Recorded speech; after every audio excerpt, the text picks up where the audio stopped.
Hindi na talaga mapigilan ang patuloy na paglaganap ng kilig vibes sa pagitan ng rumored couple na sina Kim Chiu at Paolo Avellino. Kamakailan lamang, tila napansin ng mga masugid nilang tagahanga ang magkaparehong bracelet na suot ng dalawa, dahilan para muling magliyab ang tsismis tungkol sa kanilang relasyon.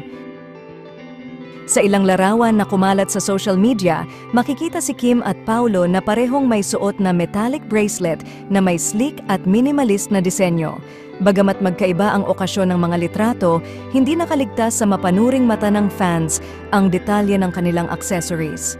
Ayon pa sa kanila, hindi raw ito simpleng coincidence kundi maaaring isang couple bracelet na simbolo ng kanilang malapit na ugnayan. Hindi na bago ang pagkakaugnay ni Kim at Paolo, lalo na't madalas silang makitang magkasama kamakailan.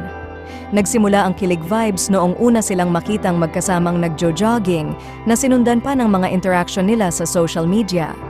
Bukod dito, napapansin din ng mga fans ang tila kakaibang chemistry nila sa tuwing magkasama sila sa mga public events at interviews.